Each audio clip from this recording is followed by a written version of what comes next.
These Peaceful Warriors Martial Arts Teammate Online Academy classes are brought to you by the Miami Public Library, with support from the Oklahoma Department of Libraries, and the Institute of Museum and Library Services.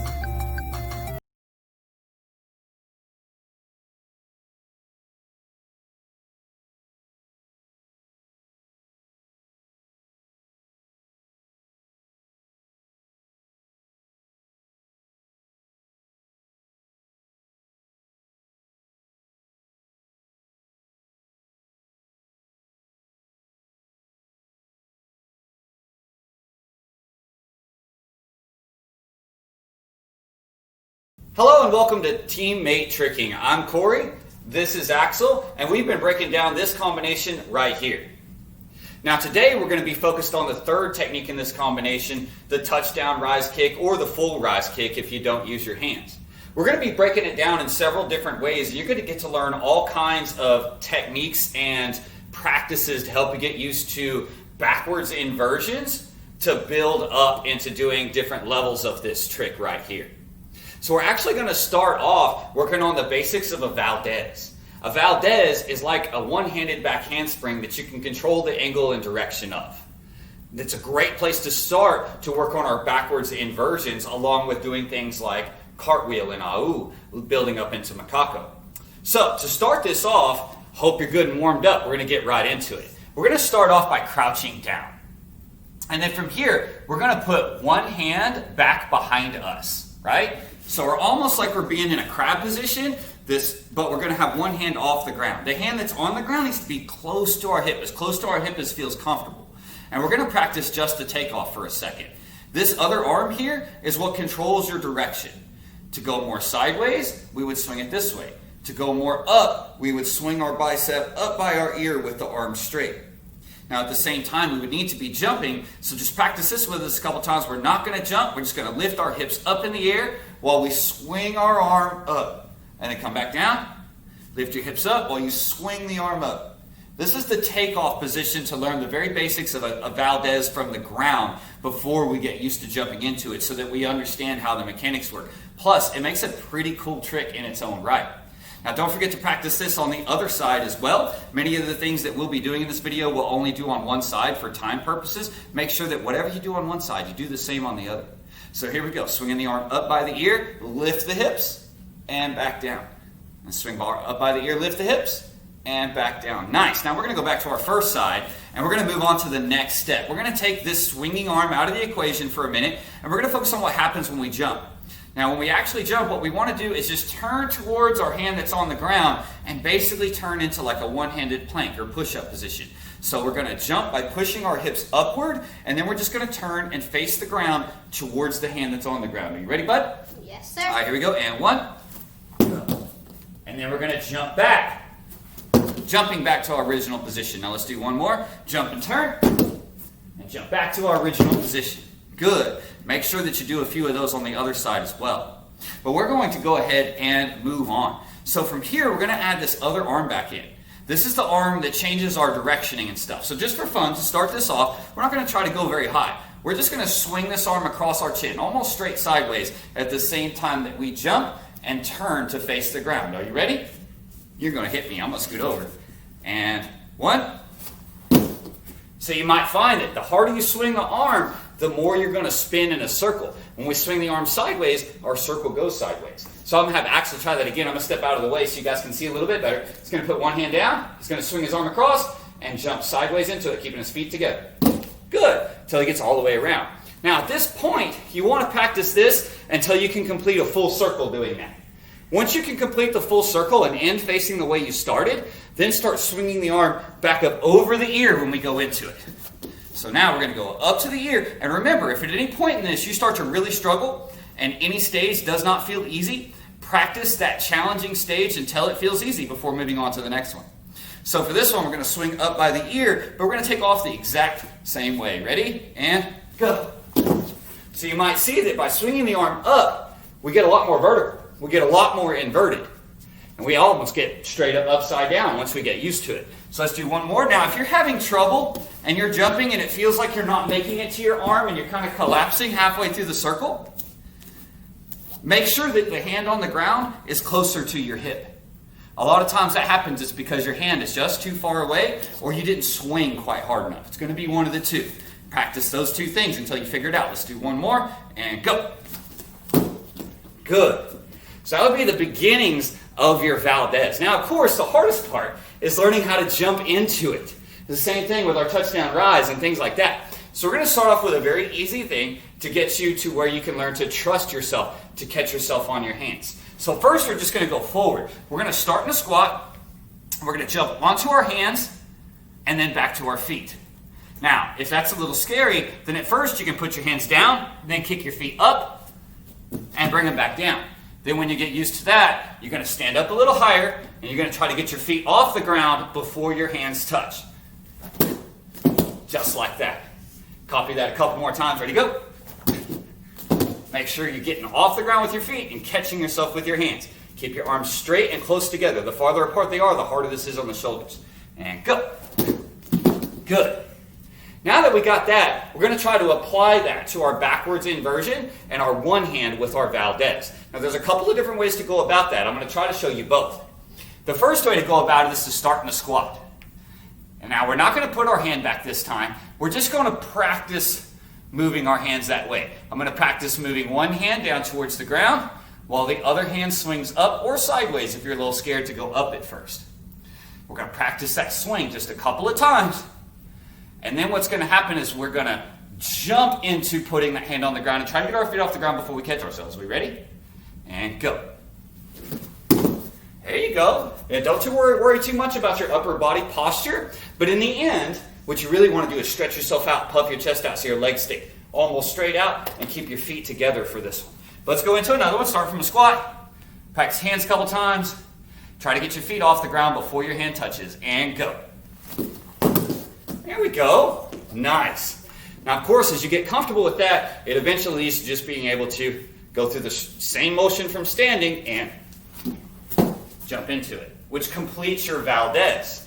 Another way, if you're still having trouble getting to where you can jump onto your hands, especially going backwards like that, is to use your cartwheel. If you already know how to do a cartwheel or an AU, you can use that by simply starting with the first exercise we did, and then going sideways on a line and trying to catch yourself on the line like you're doing a cartwheel. Coming across. And then from there, you can start turning farther away from the line and continue to jump to it. Which creates another technique known as pop macaco, and it can also help you get yourself going inverted and backwards. All right, from there, we're going to move into making it more like the rise kick. So we're going to start back down in our squat. We're going to start back down with one hand on the ground by our hip. But this time we're going to stick the leg out. So whatever hand is on the ground, that leg is going to stick out straight. Now remember when we practiced doing this and pushing our hips up for the Valdez? Same thing here, except this time, as we practice bringing our arm up, we're going to practice bringing our straight leg up as well. It's quite awkward to practice this part, but it's really important for our takeoff that our foot and our arms swing at the same time and in the same general direction. After you feel good with that, you're going to jump into a full jump with that same swing. Are we ready? Now, once we jump and stick this leg up, just keep that leg there and hold that position until this foot finds the ground again by turning and facing the ground. Ready? And go. There we go. So you notice how the first foot we lift up, once we turn to face the ground, that foot is going to come back down as long as we hold it up. That's really, really important. So if you find yourself landing on your knees or both feet, it could be that you're trying to pull your feet together after you jump, and that's going to really, really mess with you when trying to do your rise kick, which has one foot in front and one foot behind. So let's do one more like that. Start in the crouch, hand down, leg out, swinging up, lifting the leg through. Go a little bit sideways if you're nervous, and then just follow that foot, watch that foot all the way back to the ground. Go. There we go.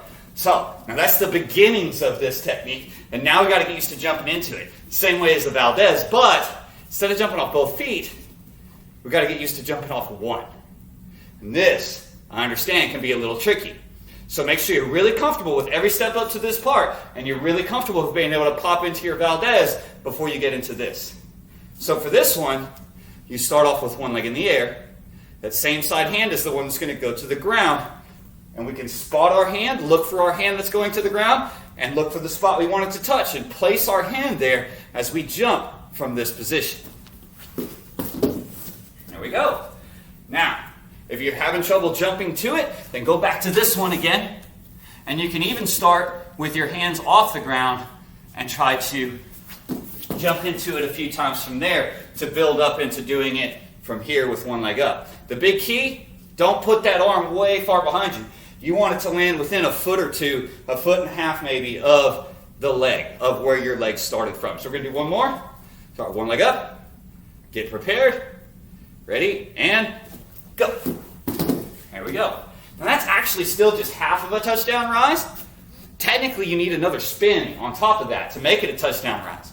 But you'll see in our combination here that when we go into the touchdown rise off of the martello, we're already spinning from the martello, and we've chosen in this combination to immediately enter the rise kick portion. The reason for that is so that way you can substitute a Valdez or a grounded rise or a grounded Valdez by just putting your hand down, and it makes it easier when we do it that way. Now, if you want to increase it a level, though, after the martello, you can add a cheat step by stepping through again and then spinning into the leg lift that sets up our touchdown rise kick, which eventually sets up our true rise kick as well. So now let's show it with the spin. To do it with the spin, you would start with one foot in front of the other, closer to the screen than the other. The foot farther away is your backside leg. You would spin to your backside leg all the way around so you can see the screen again, and then pick that backside leg up towards the screen, jumping into the rise kick that we were just doing. Putting all that together gives you a really solid touchdown rise. Now, to make it a full rise, all you have to do is the exact same thing, but jump harder. So the way I learned it was to spin through, lift the leg up, and then swing that hand to the ground, same as before, and watch that hand with my eyes. By watching that hand with my eyes, it pulls my body down and sideways. But now if I jump harder, I can pull my hand up before it hits the ground, and my foot can come all the way through. I'll let Mr. Axel show you that one. Full rise. Full spinning rise kick. Good. So that you can get through it without putting your foot down. Go ahead and try one more. Notice how he watched his hand looking for the ground. He did go ahead and put his hand down on that one. That happens through part of it. I'll give him one more shot. One more. Give me a good pretty one. There it is. Oh, almost missed his landing, which is the most important part. But there's your full rise kick. So now, for the very last part of this video, we're going to try to talk about applying it into our combination. So, let me see. Yes, we're going to start facing this way. Just turn sideways to your screen. The screen becomes front side. The first technique in our combination was the pop 180 round. If you don't remember, go back to it. We're going to pop up, throw our 180 round, and land in backside. Once we've landed in backside, the front side hand goes back down to the ground outside of the front foot to set up our martello. Now our martello comes all the way backside too, and this is the spin that leads into our rise kick. If we just transfer weight back to our kicking leg and lift the front leg up as we take off into touchdown rise. Now, if you're not up to the touchdown part, of course you can substitute whatever level you're up to. So we're going to start that again. So we could go pop 180 round, martello. Then we could crouch down and stick our leg out to that level. Or we could even have our legs together and do it as a Valdez. Let's try that one. So we go pop 180, martello, hands down, feet together through the Valdez. Any of those work. Now, if you want to be a little extra fancy, you can add in a cheat step to do your touchdown rise or even turn it into a full rise. I'll let Axel show us that one. So he's going to go pop 180 round, martello. Now he's going to cheat step and turn into a full rise kick. There it is. That slow full rise kick was prettier than the fast ones earlier. Great job, buddy. Great job. So, that's another technique and a breakdown to add up for. Don't forget that it takes a lot of perseverance. Can't give up. A lot of discipline to try your best and keep looking for one tiny thing you can fix to get on to the next piece. It also takes a lot of patience and willingness to accept if one part of the breakdown may be a bit too challenging, be willing to accept that and go back and really spend some time on the one before and leading up to that challenge so that you can get through it. It's all part of breaking down goals into the smallest pieces possible so that you can end up learning to do things that you never thought you could. Join us next time when we break down this technique known as the 1990. Until we see you guys again, be the best teammate you can be, and be the best at being you.